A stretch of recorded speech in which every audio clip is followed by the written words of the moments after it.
ना तेरा। आइए माइनर में एगो प्यारा गीत।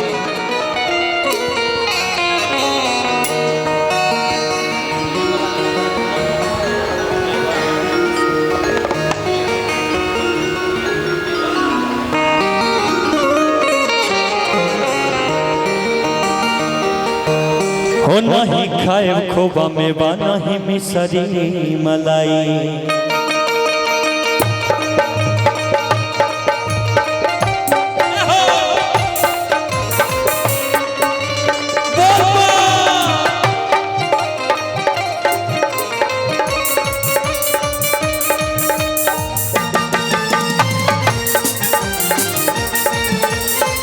गणेश के मम्मी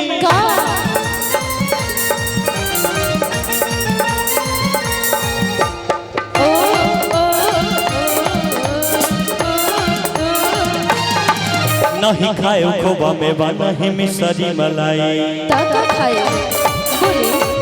नहीं खाए खोबा में बा नहीं मिसरी मलाई। नहीं खाए खोबा में बा नहीं मिसरी मलाई। धैले बनी हो त पीस के लिया दाना। एक गणेश के मम्मी एक गणेश के मम्मी बस पा भर भांग पिया दाना। एक गणेश के मम्मी बस पा भर भांग पिया दाना। राउर भंगिया बढ़ेर पीस पीस खुलले। बोलो न गौरा हो बोलो न गौरा कि राउर भंगिया ये सरकार मान जा।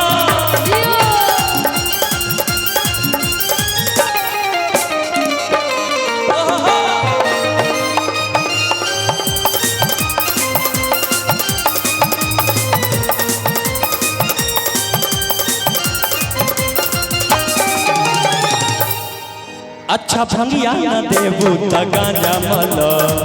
हमसे ना हो। अच्छा भंगिया न देबू त गांजा मल। कम मेहनत के काम भाई जल्दी कल। हो जाओ त हवा चिलाम लेके आवो मारी दाम। हो जाओ त हवा चिलाम लेके आवो मारी दाम। बस 4 चिलम भर के थमा दाना। एक गणेश के मम्मी एक गणेश के मम्मी बस पा भर भांग पिया दाना। एक गणेश के मम्मी बस पा भर भांग पिया दाना।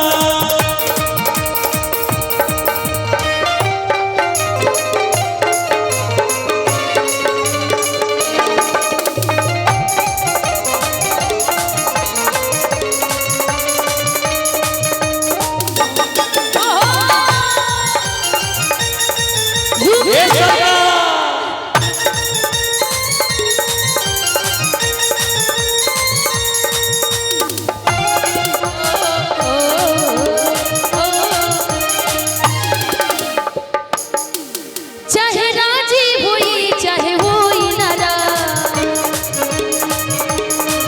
भंगिया पी सब न सुन ली रउआ नवा। चाहे राजी हुई चाहे हुई नाराज। भंगिया पी सब न सुन ली रउआ नवा।